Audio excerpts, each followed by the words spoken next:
오늘 하나님 말씀은 고린도 후서 1장 9절 10절 말씀을 함께 보도록 하겠습니다. 제가 받들어 읽어드리겠습니다.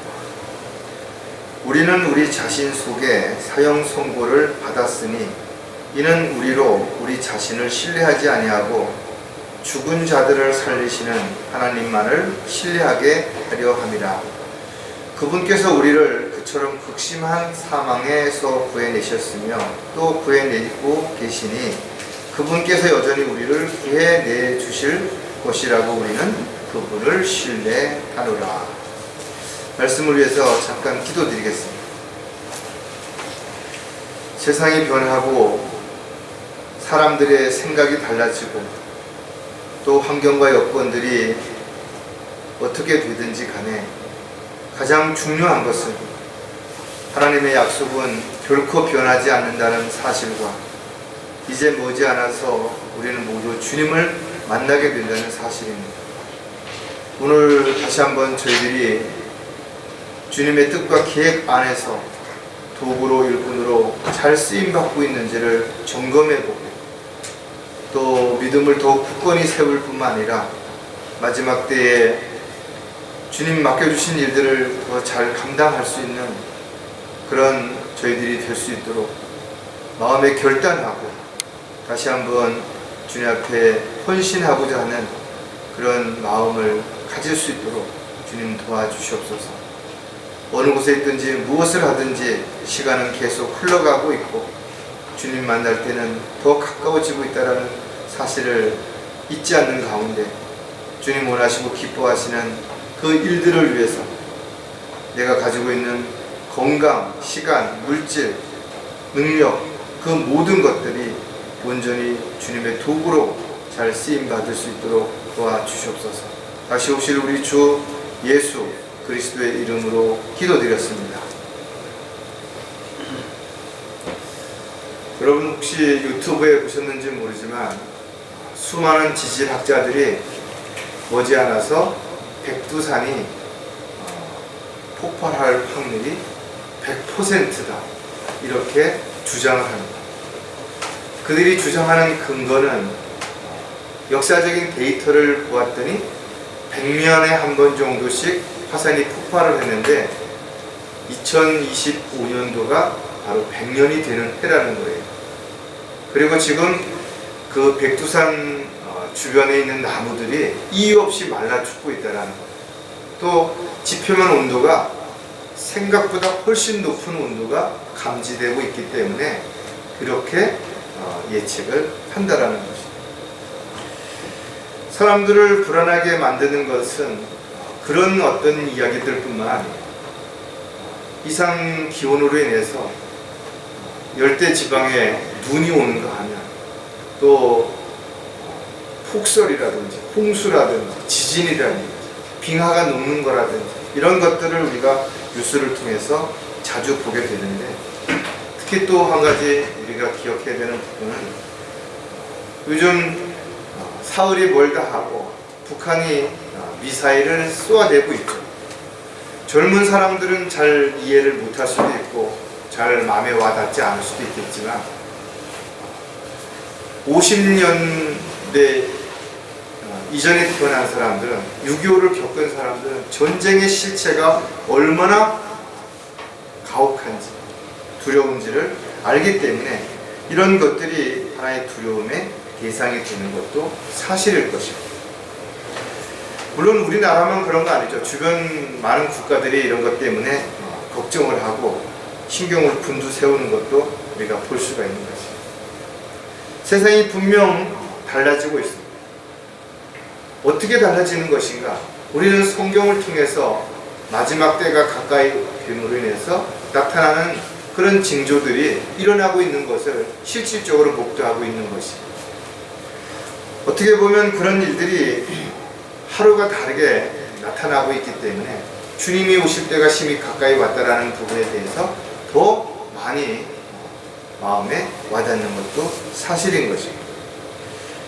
2008년도에 금융위기가 있었죠. 그러나 그 전에 1997년도에 외환위기로 인해 가지고 아주 어려운 때가 있었어요. 아마 젊은 형제들은 잘 이해가 못할지 모르겠지만 그때 정말 어려웠던 적이 있었거든요. 그런데 어떤 사람들은 지금이 더 어려울 수 있는 상황이 올 수도 있다라는 거예요. 어떻게 보면 여러 가지 이유들이 있겠지만 제가 어디 뉴스에서 들은 것 같은데 어느 지역의 한 그 조사를 보니까 15세 이하의 그 사람과 65세 이상의 사람들의 비율을 이야기했는데 약 9배 정도 차이가 나더라고요. 그만큼 우리나라가 고령화 사회가 되었다라는 거예요. 저출산으로 인한 문제들이 지금 당장은 모르겠지만 앞으로 10년, 20년이 지나간다면 말로 표현할 수 없을 만큼 어려운 상황이 될 거예요. 지금 수많은 대학들이 학생들을 모집하지 못해서 문을 닫아야 되는 그런 상황이 벌어지고 있죠. 초등학교에 신입생이 하나도 없어서 학교가 운영이 안 되는 그런 학교도 계속해서 늘어나고 있는 것들이 사실인 것입니다. 이와 같은 다양한 문제들이 사회적 위기로 다가오고 있고 또 환경적인 위기, 또 여러 가지 경제적인 위기, 이런 것들이 저와 여러분이 살고 있는 이 세상에서 일어나고 있는 현재 문제인 거죠.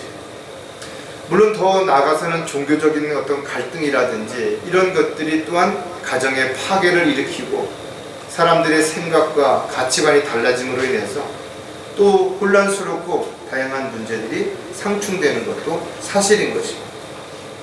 그렇다면 앞으로 우리가 기대하는 이 세상에서의 삶은 어떠할 것인가? 그렇게 많은 비전을 제시하고 있고 또 많은 사람들이 좋아질 거라고 예상함에도 불구하고 현실적으로 그렇지 못하는 어려움이 얼마든지 더 크게 닥칠 수 있음을 우리는 반드시 인지해야 될 것입니다. 오늘 설교 제목은 어려움이 닥칠 때 그리스도인들의 자세입니다. 세상 사람들은 어려움이 닥칠 때 낙담하고 좌절하고 또 그 문제를 해결하기 위해서 여러 가지 불법을, 편법을 쓰고 또 남의 것을 빼앗고 훔치고 사기를 치고 별 수단과 방법을 다 행할 수도 있을 것이에요. 그러나 그리스도인들은 그럴 수 없다라는 거죠. 윤리 도덕적인 면에서뿐만 아니라 영적인 면에서도 우리는 하나님 보시기에 부끄럽지 않은 삶을 살아야 되기 때문에 훨씬 더 힘들고 어려운 상황에 부딪힐 수 있다는 거예요. 하나님의 자녀가 되었다고 해서 이 세상에서 사는데 모든 것들이 다 안전한 것인가? 또 모든 필요를 다 공급받는 것인가? 그렇지 않을 수 있다는 거죠. 그럼에도 불구하고 세상 사람들과 다르게 그리스도인들이 왜 불안해하지 않고 두려워하지 않는 것인가? 그 이유는 너무나 간단한 것입니다. 우리가 어떤 상황에 처해 있든 또 어떤 문제에 부딪히든 간에 하나님은 그 사실을 다 보고 계시고 알고 계시겠다는 거죠. 또 우리가 기도했을 때 그 문제를 해결해 주시겠다고 약속하신 것을 믿고 있기 때문에 그렇더라. 오늘 본문에서 본 것처럼 과거뿐만 아니라 현재 그리고 다가올 미래에도 반드시 우리를 어려움에서 내버려 두지 않으시고 우리를 구해내시겠다고 약속을 하고 있는 것을 우리는 분명히 알 수가 있어요. 하나님을 믿고 따르는 하나님의 자녀들은 때로는 힘들고 어렵고 고난과 역경이 닥친다 할지라도 오히려 이런 과정 속에서 주님의 은혜와 사랑을 더 발견하게 되고 더욱더 주님을 신뢰하게 되고 세상에 있는 것들에 마음을 두지 않는 그런 기회가 될 수도 있기 때문에 꼭 어렵고 힘든 상황이 나쁜 것만은 아니라는 거죠. 비록 육신적으로는 좀 힘들고 어려울 수 있다 하더라도 마음의 평안을 얻을 수 있고 또 주님과 더 밀착할 수 있는 기회가 주어진다면 짧은 생을 살아가는 동안 잠시 우리가 편안하고 즐거운 생활보다는 어렵고 힘들어도 주님을 만났을 때 상과 유업을 받을 수 있는 보상받는 삶을 살아가는 그런 저와 여러분이 된다면 오히려 이와 같은 것들이 더욱 유익한 것이기 때문에 그리스도인들은 어떤 상황에 처한다 하더라도 우리의 자세가 결코 흔들리거나 또 우리의 생각이 변해서는 안 될 것을 다시 한번 우리가 생각하는 그런 계기가 됐으면 좋겠습니다. 자, 어려움이 닥칠 때 그리스도인들의 자세 첫 번째가 뭔가 하면 오직 주님만을 전적으로 신뢰해야 한다는 거죠.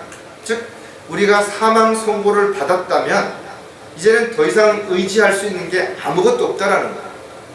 주님 외에 다른 답이 없는 거죠. 그래서 그때 정적으로 우리는 주님을 신뢰할 수 있게 된다는 거예요. 평소에는 자신이 대단한 믿음이 있는 것처럼 또 자신이 건강하고 물질적인 여유가 있을 때는 뭔가 할 수 있으니까 자신이 어떤 상황이 와도 결국 흔들리지 않을 것처럼 착각할 수도 있어요. 그러나 실질적으로 자신에게 어떤 문제가 생기고 어려움이 닥치게 되면 믿음이 대부분 흔들릴 수밖에 없다는 거예요. 그리고 그런 믿음이 흔들릴 때 뭔가 그 문제를 해결할 수 있는 방법을 주님 앞에서 찾아야 되는 거예요. 세상이나 사람들을 바라보게 되면 그런 육신적인 옛성품들이 깨어나게 되는 것을 볼 수가 있는 거죠. 권력이라든지 명예라든지 부를 가지고 있는 사람들은 언제든지 자신이 불리하다고 생각이 되고 자신이 가진 기득권을 빼앗길 수 있는 상황이 온다면 그들은 언제든 동지를 적으로 은혜를 배반으로 얼마든지 그렇게 할 수 있는 사람들이에요. 거짓말 할 수 있고 약속을 어길 수 있고 오히려 사랑하는 사람들을 외면하고 적으로 돌릴 수도 있기 때문에 결코 사람은 신뢰할 수 있는 대상이 되지 못하는 거죠. 그래서 가장 지혜로운 솔로몬도 사람들을 신뢰하지 말라는 거죠. 자기 자신의 명철조차도 신뢰하지 말라고 우리에게 분명하게 가르쳐주고 있는 것입니다. 저와 여러분이 바라보아야 할 대상은 세상이 아닌 것입니다. 어떤 특별한 사람들이 아닌 것이라는 거죠. 오직 하나님만을 바라보아야 되고 하나님이 대신 위를 바라보아야 되고 눈에 보이는 것들이 아니라 보이지 않는 영적인 것들을 바라보는 저와 여러분이 반드시 되어야 됩니다. 그런 것을 알고 또 그렇게 살려고 하는 사람이라면 세상적인 육신적인 방법으로는 사명이 완전히 막혀있다 하더라도 하나님께서는 반드시 우리를 구해내실 수 있게 되는 거죠. 시편 기자는 내가 나의 도움이 오는 산들을 하여 내 눈을 들어 올리리니 나의 도움이 하늘과 땅을 지으신 주께로부터 오는도다. 우리의 도움이 어디로부터 오는 것인가? 바로 하늘과 땅을 지으신 전지전능하신 하나님으로부터 온다라는 사실을 우리가 반드시 기억하고 있다면 어떤 상황에 우리가 처한다 하더라도 우리는 사람이 아니라 자신이 아니라 오직 주님만을 신뢰하는 그런 삶을 통해서 어려움을 능히 극복하고 이겨나갈 수 있게 될 것입니다. 자, 오직 주님만을 전적으로 신뢰하려면 세상으로 다시 돌아가지 말아야 한다는 거예요.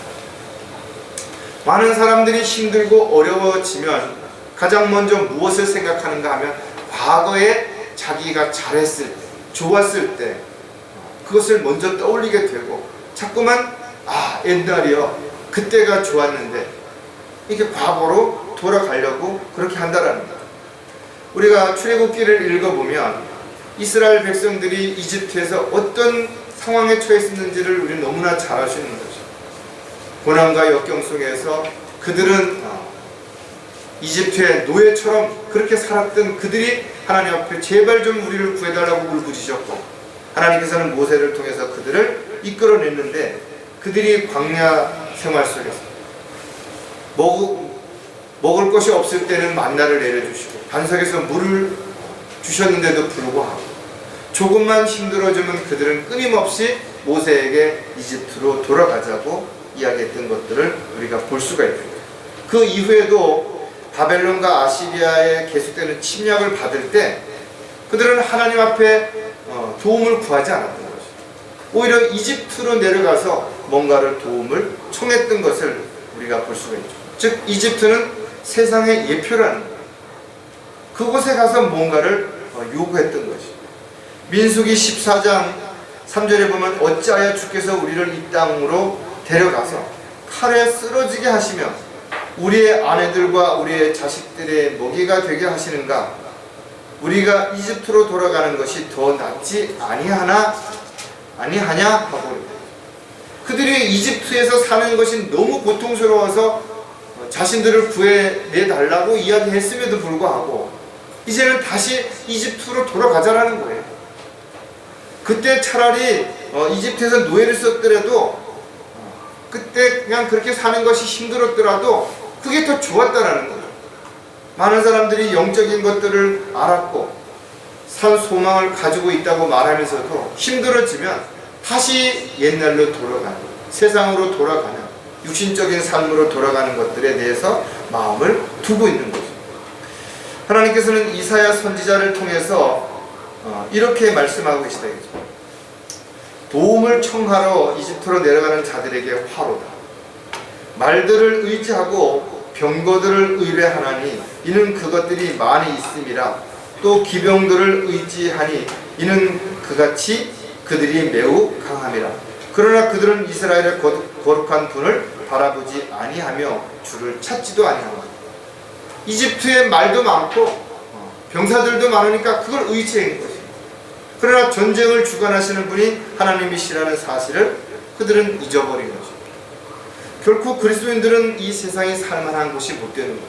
이스라엘에게 이집트가 어떤 큰 도움을 줄 수 없었던 것처럼 세상이 우리에게 잠깐 달콤한 어떤 것들을 준다 하더라도 결과적으로 세상은 우리가 믿는 하나님을 미워하는 것입니다. 따라서 세상으로 돌아가려고 하는 어리석음을 버리지 않는 한 그리스도인들은 결코 어려움을 극복하고 이겨내도록 주님 앞에 무릎을 꿇지 않는다라는 사실을 반드시 명심해야 될 것입니다. 오직 주님만을 전적으로 신뢰하려면 마음속의 우상들을 제거해야 한다는 것. 구약 성경을 읽어보면 우리가 잘 알 수 있어요. 이스라엘 백성들은 틈만 나면 이방인들이 섬기던 신들을 섬기는, 산당을 짓고 아세라를 세우고 이러는 일들이 끊임없이 반복되었습니다. 오늘날 구원받은 그리스도인들이라고 말한다면 눈에 보이게 어떤 형상이라든지 어떤 악한 영들을 공개적으로 믿고 섬기고 따르는 일을 하는 사람들은 없을 것입니다. 그러나 하나님보다 분명 더 사랑하거나 더 신뢰하거나 더 두려워하거나 더 믿고 따르는 무엇인가가 있다면 그런 것들이 모두 결국은 우상이라는 거예요. 그것이 각자 마음에 세워놓은, 마음속에 간직하고 있는 우상이 되어서 그 사람의 발목을 붙잡고 그 사람이 하나님의 일을 하고자 하는데 반드시 걸림이 되게 된다는 거예요.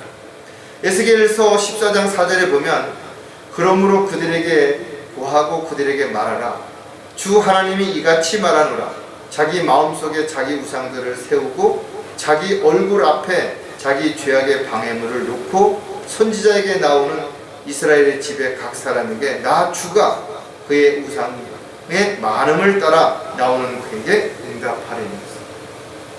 성경을 통해서 우리는 우상이 무엇인지를 알고 있고 그 우상에게 절을 한다든지 우상을 만드는 자들이라든지 우상을 신뢰하는 자들은 모두 저주를 받을 것이라는 사실을 우리가 알고 있는 것입니다.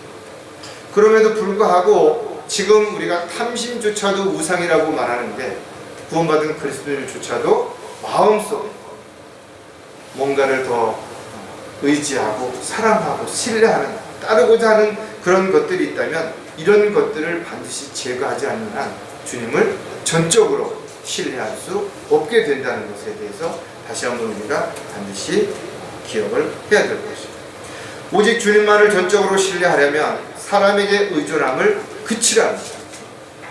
세상에는 능력 있는 사람들도 많고 지혜로운 사람들도 많죠. 자신에게 잘해주는 사람, 도움을 주는 사람, 어려울 때 힘이 되었던 사람들도 분명 얼마든지 있을 것입니다. 따라서 하나님을 믿지 않는 사람들이라면 당연히 자기에게 어떤 어려움이 닥쳤을 때 그런 사람들을 먼저 도움을 줄 수 있는 사람들을 떠올리고 그런 사람들을 찾게 되고 그런 사람들에게 뭔가를 부탁하게 될 것입니다. 그러나 그리스도인들에게는 먼저 하나님께 구하라는 것입니다. 하나님의 뜻과 계획에 따라서 살고자 하는데 많은 문제들이 있죠. 어려움이 있죠. 그럴 때 주님 앞에 나와서 지혜를 구하고 능력을 구하고 또 환경과 여건들을 조성해 달라고 주님께 먼저 구해야 할 많은 사람들이 하나님이 아닌 또 다른 곳에 뭔가를 의지하고자 하는 그런 마음을 가지고 산다라는 거예요. 이사야 2장 22절에 보면 너희는 사람에게 의존함을 그치라. 그의 호흡은 그의 콧구멍에 있으니 그가 존중받을 것이 어디 있느냐. 능력이 있는 사람, 힘이 있는 사람, 그러나 그 사람들이 어느 순간에 그런 모든 것들이 다 떨어져 나가면 아무것도 할 수 없다라는 거예요. 과거에 젊었을 때 자신이 어떻게 살았든 늙고 병들어지면 아무것도 할 수 없어요. 아무도 대우해주지 않는다는 거예요. 인정해주지 않는 거죠. 고난의 때에 신실하지 못한 사람을 신뢰하는 것은 마치 부러진 이와 탈골된 발 같은 거예요. 솔로몬이 우리에게 가르쳐 주는 거죠.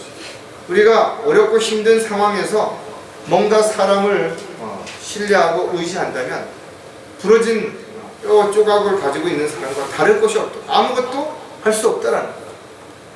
누구든지 사람을 믿고 신뢰하게 된다면 결국은 그 마지막은 낙심하고 좌절하고 실족할 수밖에 없게 된다는 거예요. 왜?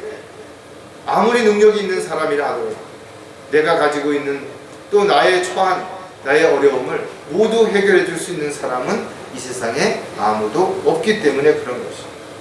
따라 저와 여러분은 어떤 문제가 해결될 수 없는 상황에 부딪혔다면 자신이 뭐를 또 누군가의 도움을 받아서 뭔가를 하려고 하기보다는 먼저 주님께 이 사실을 알아내는 것이죠. 그리고 주님께서 이 문제를 해결해 주시도록 주님께 구하는 그런 저와 여러분이 반드시 되어야 되는 것이죠. 이렇게 우리가 세상으로 돌아가지 않고 마음속의 우상들을 제거하고 사람들을 의존하지 않으려면 우리는 오직 주님만을 전적으로 신뢰하고 그분의 명령에 따라서 순종하는 삶을 살아야만 가능하다라는 거예요. 자, 두 번째 어려움이 닥칠 때 그리스도인들은 어떤 자세를 가져야 하는가? 오히려 새로운 기회로 만들어야 한다는 거죠. 모든 사람은 아담의 불순종으로 인해서 열심히 수고하고 있지만 각자 져야 할 그 무거운 짐들을 내려놓을 수가 없다는 거죠. 대신 져줄 사람도 없는 것이고 그렇다고 자신이 감당할 수 있는 능력이나 힘이 있는 것도 아닌 것입니다. 그래서 예수님께서는 제자들에게 너희의 무거운 짐들을 다 내게로 가져와서 내 앞에 내려놓으라는 거다. 그리고 너희가 편안함을 마음에 가지라는 거다. 수많은 사람들이 자기가 감당할 수 없는 짐을 대신 지고 뭔가를 끙끙대면서도 아무것도 할 수 없는 그런 사람들이 너무나 많은 거죠. 이런 걸 내려놓으라는 거예요. 주님 앞에 내려놓아야만 주님께서 문제를 해결해 주실 수 있다는 거예요. 이 세상 누구도 자신이 닥치는 수많은 고통과 어려움을 피해갈 수는 없어요. 따라서 정말 감당할 수 없는 상상도 못한 어떤 문제들, 어려움으로 인해서 궁지에 물릴 때도 있죠. 특히 우리가 영적인 하나님의 도구로 쓰임 받을 때 세상 사람들에게 비난을 받고 욕을 먹고 손가락질을 받고 오해를 당할 수도 있다 이거죠. 그러나 이 모든 것들조차도 우리가 감당해야 할 몫이라면 이것을 감당하는 데 필요한 능력을 우리는 반드시 가지고 있어야 되는 거죠. 그러나 이와 같은 능력이 스스로에게 없다면 그 능력을 주시는 분께 반드시 구해야 되는 것입니다. 그분께서 허락하지 않으신다면 자신이 그 문제를 해결하려고 결코 무거운 짐을 지고 끙끙대야 할 이유가 없다라는 거예요. 때로는 저와 여러분이 힘들고 어려운 상황에 부딪혔을 때 자신을 돌아보게 되죠.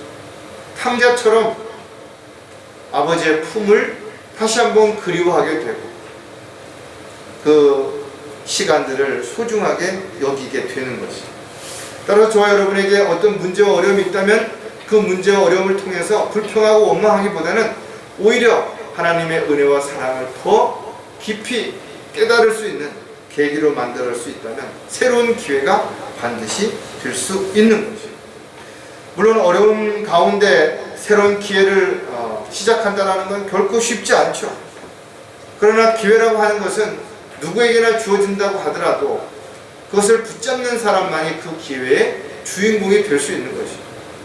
많은 사람들이 기회가 왔지만 두려워서, 부담스러워서, 또는 난 할 수 없다라고 스스로 자포자기함으로 그 기회를 놓치는 사람이 있는가 하면, 기회가 왔는데 너무 성급하게, 조급하게 서두르다가 오히려 앞서가면서 그 기회에 합당한 삶을 살지 못하는 그런 사람들도 얼마든지 있기 때문에, 저와 여러분은 각자에게 주어진 모든 삶 가운데서 자신에게 어떤 상황 속에서든 새로운 기회를 만들기 위해서라면 반드시 주님 앞에 무릎을 먼저 꿇어야 되고, 주님이 주시는 지혜와 능력 가운데서 그렇게 새로운 시작을 해야만 된다는 거예요.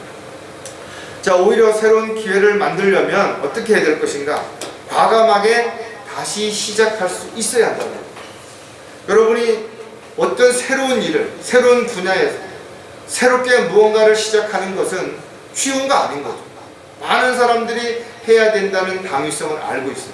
그러나 막상 하려고 했을 때 너무나 많은 부담이 되고, 너무나 많은 문제가 있고, 너무나 많은 어려운 상황이기 때문에 슬그머니 그 자리에 주저앉는 것입니다. 평소 자신이 몸이 조금 안 좋고 힘들다고 해서 즉시 병원에 가는 사람들은 그렇게 많지 않습니다. 그러나 자신이 더 이상 감당할 수 없는 고통과 문제가 발생되었을 때는 열일을 다 제쳐놓고 가장 먼저 병원을 찾아가게 되는 것은 당연한 것입니다. 이만큼 우리가 자신이 지금 현재 위기 상황에 있는지, 극도로 어려운 상황에 있는지를 인지하지 못한다면 내일은 좀 나아지겠지, 좀 달라지겠지, 막연한 기대 속에서 결국은 아무것도 하지 못한 채 끊임없이 시간을 보낼 수밖에 없다라는 거죠. 따라서 저와 여러분이 비록 힘들고 어려울 때가 새로운 것을 선택하기에 더 어려울 수도 있지만, 또 반대로 보면 그렇기 때문에 더 쉬울 수도 있다는 것도 반드시 우리는 다시 한번 생각을 해야 될 것입니다. 시편 119편 50절에 보면 이 말씀은 나의 고난 중에 나의 위로가 되었으니 이는 주의 말씀이 나를 소생시키셨음이라 했습니다. 우리가 심폐소생술이라는 말을 하잖아요. 얼마 전에도 큰 사건이 있었을 때 그 심폐소생술을 하는 사람들이 부족해서 어떤 사람들은 막 몇 분씩, 몇 시간씩 막 그걸 하다가 어려움을 겪기도 했는데, 실질적으로 심폐소생술이라는 것은 심장과 폐가 멈춘 것을 다시 소생시키는 것이 결코 쉬운 일이 아니라는 것입니다.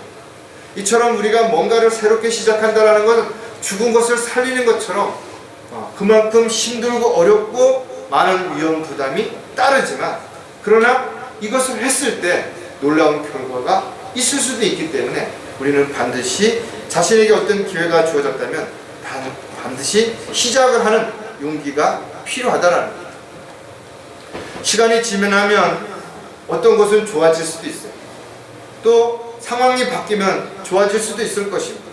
그러나 반대로 더 나빠질 수도 있고 더 어려워질 수도 있다는 것을 우리가 염두에 둔다면, 지금 내가 무언가를 결정하고 실행해야 된다는 어떤 마음의 결단이 왔으면 지체 없이 충분히 검토하고 또 확인해보고 살펴보고 내린 결론이라면 즉시 실행하는 데 있어서 망설이거나 갈등을 느껴서는 안 될 것입니다. 특히 영적인 일에는 더더욱 그렇다 이거죠. 마귀의 공격과 방해가 끊임없이 있을 뿐만 아니라 세상에 유혹이 있기 때문에 망설여지고 갈등할 수 있는 기회가 훨씬 더 많아질 수도 있습니다. 따라서 저와 여러분이 하나님의 말씀을 읽고 또 하나님 앞에 기도했다면, 그래서 어떤 결론이 마음속에 정해졌다면 과감하게 새롭게 시작할 수 있는 용기가 반드시 필요합니다. 자, 오히려 새로운 기회로 만들려면 하나님의 창조 목적에 따라야 한다는 거죠. 어떻게 보면 너무나 광범위하고 포괄적인 것처럼 들려질 수도 있고 막연한 것처럼 들려질 수도 있겠지만, 그러나 우리가 좀 더 함축해서 보면 하나님께서 저와 여러분들을 만드실 때는 분명한 목적을 가지고 만드셨다는 거죠. 어디에서 어떤 목적으로 쓰시려고 만들었는지 그 용도와 또 그 방법이라든지 상황에 따라서 우리의 모습을 그렇게 만드시고, 거기에 성격이라든지 능력이라든지 또 모든 조건들을 그렇게 허락하셨다는 거예요. 그런데 많은 사람들이 자신이 어떤 하나님의 목적에 따라서 만들어졌는지에 대해서는 알려고 하지 않는 것입니다.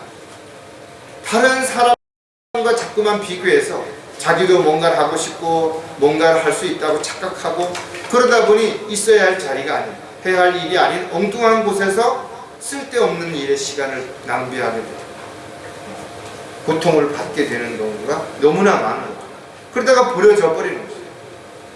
에베소서 2장 10절에 우리는 그분의 작품이니 그리스도 예수 안에서 선한 일들을 위하여 창조되었느니라. 이 일들은 하나님께서 미리 정하시어 우리로 그것들 가운데서 행하게 하려 하신 겁니다. 잘 드는 칼을 주방장이 잡으면 맛있는 요리를 만들 수 있죠. 그런데 강도가 잡으면 사람을 죽일 수 있다는 거예요. 물질을 정말 꼭 필요한 곳에 잘 사용할 수 있는 사람이 물질이 많으면 많은 사람에게 유익을 줄 수 있어요. 그러나 그렇지 못한 사람들이 물질이 많으면 쓸데없는 것들을 만들어서 사람들을 더 비피하게 만들고 혼란스럽게 만들 수 있다는 거예요. 따라서 자신이 능력이 있고 없고 그게 중요한 게 아닙니다. 자기가 다른 사람들보다 더 건강하고 덜 건강하고 그게 중요한 게 아니라 그와 같은 것들이 하나님의 목적에 따라서 어떻게 사용되어지고 있는지, 또 어떻게 사용되어지기를 원하는지에 대한 부분들이 반드시 먼저 확인해 볼 필요가 있다는 거예요. 왜? 우리가 하나님의 목적에 따라 만들어진 그 상황에 또 그 일에 쓰임받지 못하고 있다면 오히려 우리가 하나님을 대적하고 하나님의 일을 방해하는 그런 마귀의 도구가 될 수도 있기 때문에 그렇다는 겁니다. 따라서 자신이 하나님이 만든 창조 목적에 부합한 그런 자리에서 그러한 일들을 지금 하고 있는 것인가에 대한 부분들을 더 먼저 살펴보고, 만약에 그런 부분에 대해서 확실한 답을 모르겠다면 하나님 앞에 먼저 무릎을 꿇고 진지하게 정말 주님께서 내가 원하시는 곳이 아닌 주님 원하시는 곳이 어디인지, 또 주님께서 하시고자 하는 일이 어떤 일인지, 자신을 어떻게 쓰고자 하는지에 대한 부분들을 반드시 먼저 주님께 물어보는 일들이 필요한 것을 우리가 다시 한번 생각을 해야 되는 것이죠.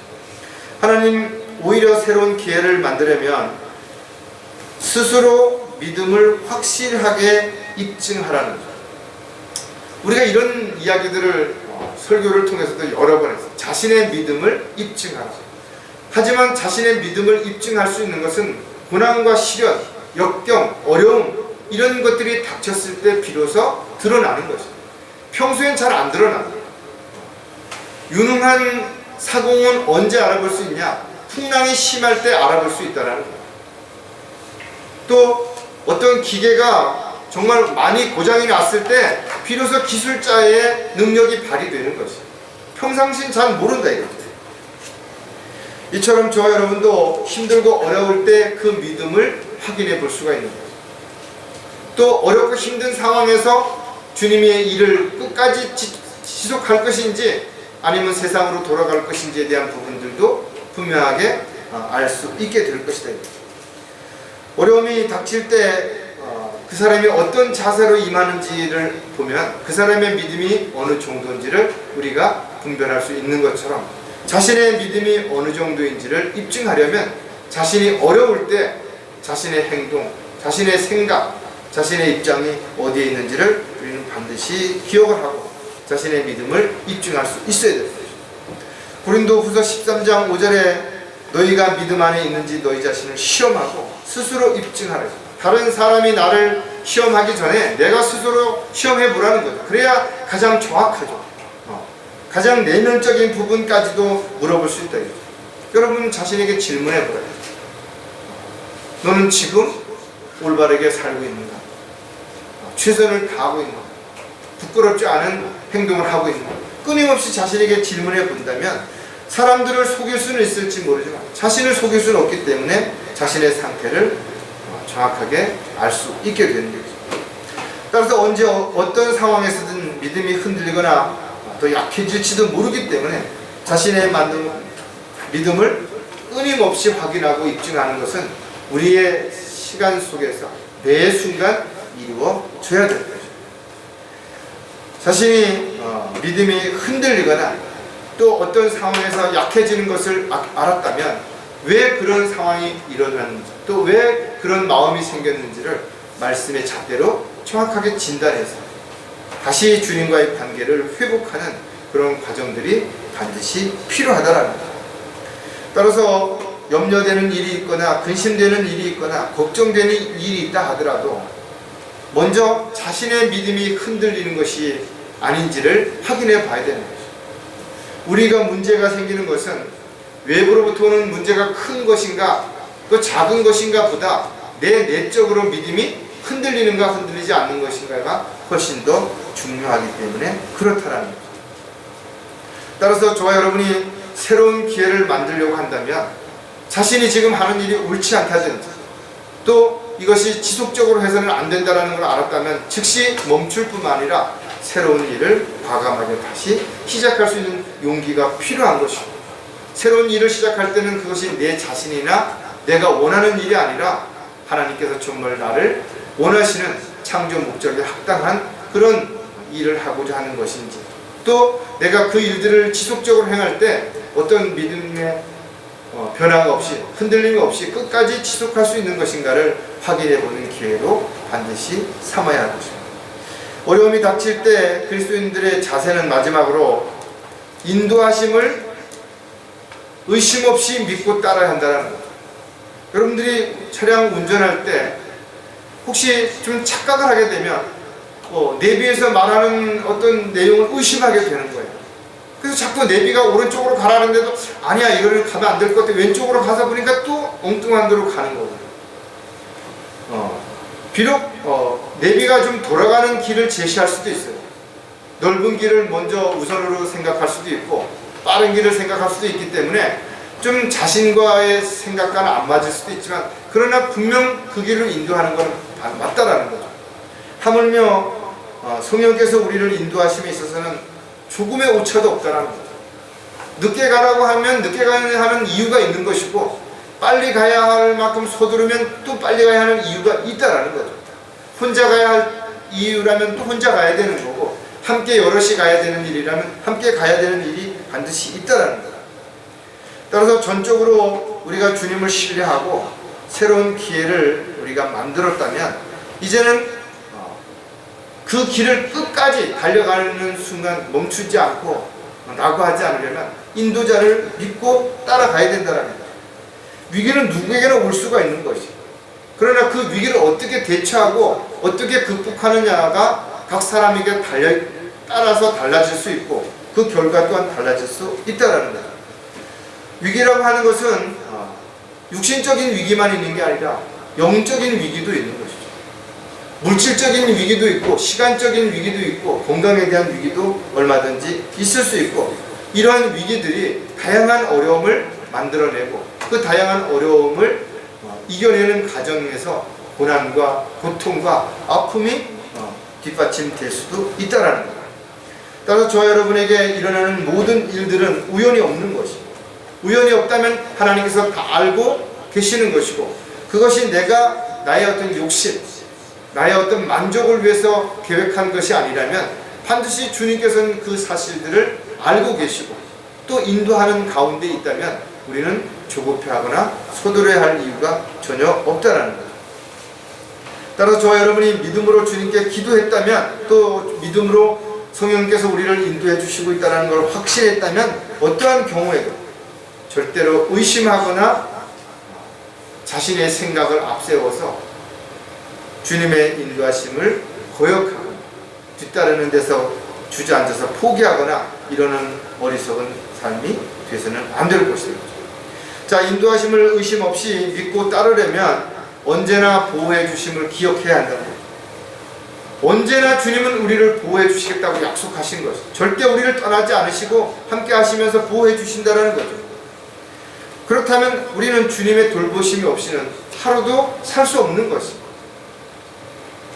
우리가 모르는 상황 속에서도 주님은 늘 우리를 보호해주고 계시는 것이고 또 우리를 인도해주고 계시는 것이고, 내가 잘나서 내가 열심히 노력해서가 아니라 주님의 인도하심에 우리가 잘 따를 때 이 모든 것들이 잘 이루어질 수 있는 것입니다. 시편 기자는 주를 신뢰하고 선을 행하라. 그리하면 내가 땅에 거할 것이요 진실로 그가 너를 먹이시리라. 또 주를 기뻐하라. 그리하면 그가 내 마음의 소원들을 내게 주시리라. 너의 길을 주께 맡기고 그를 신뢰하라. 그리하면 그가 이루어 주시리라. 여러분, 이 구절 속에서 그리하면이라는 단어가 3번이나 언급되는 거죠. 그리하면이라고 하는 이 말은 앞에 어떤 것들을 하면 뒤에 어떤 것들을 해주시겠다라는 거죠. 따라서 많은 사람들이 뒤에 부분 뭐 해주시겠다라는 부분만 알고 뭘 해야 된다라는 부분들을 소홀히 하기 때문에 아무것도 얻지 못하는 것이고 엉뚱한 결과를 가져오는 것이죠. 말 그대로 우리가 주님이 원하시는 땅에 거하고 거기서 잘 먹고 잘 살려면 그 앞에 선을 행하고 주를 신뢰해야 되는 거예요. 그래야 그것이 가능하다는 거예요. 또 우리의 소원을 주님께서 다 들어주시려면 우리가 주를 기뻐하는 삶을 살아야 되는 것이죠. 육신을 따라 살아간다든지 믿음이 없는 삶은 주님을 기쁘시게 할 수 없기 때문에 우리의 소원이 아무것도 이루어질 수 없죠. 또 우리가 자신의 길을 주님께 맡겼을 때 주님께서 우리의 그 길을 인도해 주시는 것이 분명하다 이거죠. 사람이 길을 계획할지라도 그 걸음을 인도해 주시는 것은 주님이시기 때문에 저와 여러분이 성령께서 인도해 주시면 확실하게 의심 없이 믿고 따를 때만 우리는 곁길로 가지 아니하고 또 그 길에서 나가거나 실족하지 않을 수 있는 거죠. 또 어떤 마귀의 공격과 세상의 유혹으로부터도 주님께서 우리를 보호해 주실 수 있음을 우리가 반드시 기억해야 된다는 거죠. 인도하심을 의심 없이 믿고 따르려면 어떤 상황 속에서도 기도해야 된다는 거죠. 여러분, 상황이 나빠지면 할 수 있는 일들이 너무나 제한적이죠. 그런데 어떤 상황 속에서도 할 수 있는 일은 한 가지 있습니다. 바로 기도하는 것입니다. 기도하는 것은 눈을 뜨고도 서서도 앉아서도 누워서도 어떤 상황에서 어떤 모습으로든 얼마든지 할 수 있다라는 거예요. 내가 기도하는 것은 물론 나의 어떤 육신적인 겸손한 자세도 중요하겠지만 그보다는 나의 믿음으로 하는 것이기 때문에 자세나 어떤 행동보다는 그 마음가짐이 훨씬 더 중요한 것을 반드시 우리가 알아야 될 것이죠. 따라서 어떤 상황에 처한다 하더라도 기도로 먼저 시작하는 사람들은 결코 낙담하거나 좌절하지 않을 수 있어요. 왜? 우리의 기도를 하나님께서 들으시고 그것에 합당하게 응답해 주실 것이기 때문에 그렇다는 거죠. 따라서 왜 그리스도인들은 낙담하고 좌절하지 않는가? 한마디로 말한다면 기도할 수 있기 때문이라는 거예요. 기도할 수 있는데 왜 걱정하는가 이거죠. 걱정은 걱정한다고 해서 해결되는 부분이 아닌 것이죠.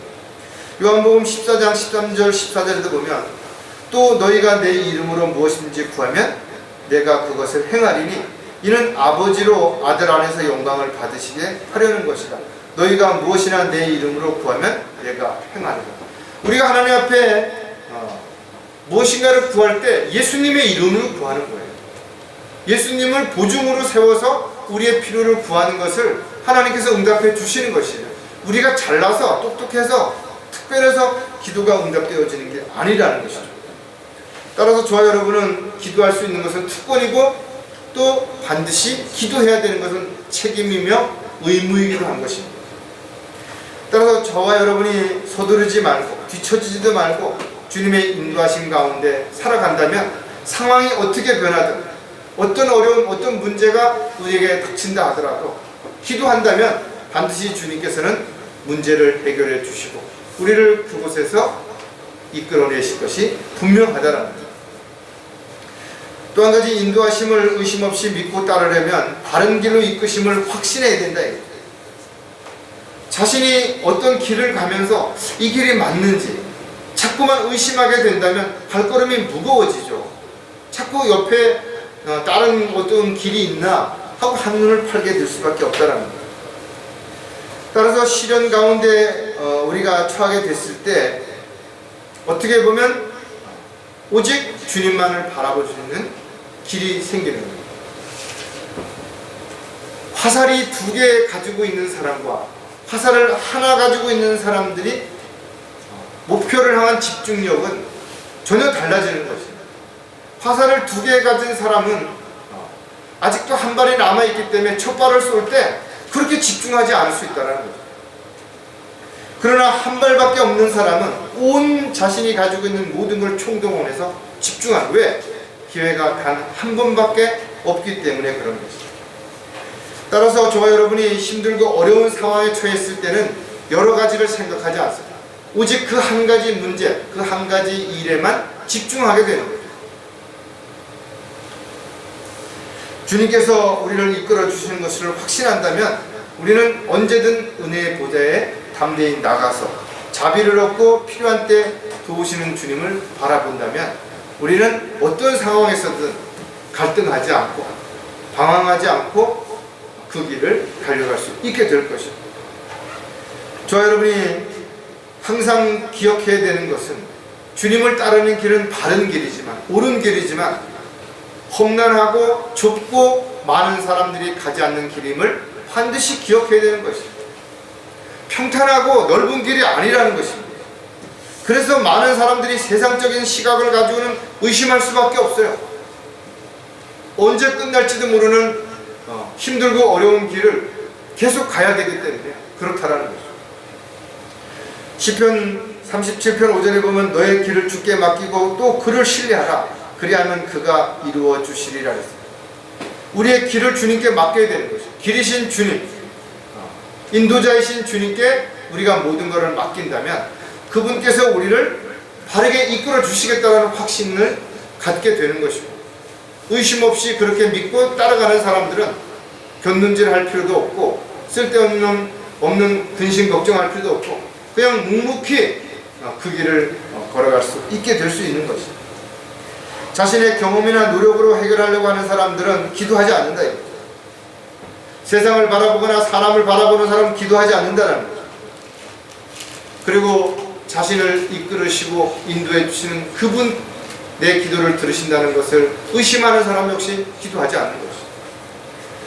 우리는 반드시 확신을 가지고 우리를 인도하시는 분은 끝까지 우리를 바른 길로 인도해 주실 것을 조금도 의심 없이 믿고 언제나 어떤 상황에 처한다더라도 우리를 구해 주실 뿐만 아니라 우리가 기도할 때 즉시 우리에게 지혜와 능력을 주셔서 그 문제를 해결할 수 있도록 또 문제를 이겨나갈 수 있는 능력을 주시는 것을 믿고 달려갈 길을 마치는 순간까지 잘 달리다가 주님을 만날 수 있는 저와 여러분이 되시기를 주의 이름으로 기도를 드리겠습니다. 기도하겠습니다. 아버지 하나님, 다시 한번 말씀을 통해서 저희들이 어떤 상황 또 어떤 어려움이 처한다 하더라도 그리스도인으로서 마땅히 부끄럽지 않은 그런 모습으로 살아갈 수 있도록 지혜와 능력을 더하여 주시고 또 믿음을 더욱 굳건히 세워주시고 산 소망 가운데 흔들림 없이 살아갈 수 있도록 역사해 주시옵소서. 다시 오실 우리 주 예수 그리스도의 이름으로 기도드렸습니다.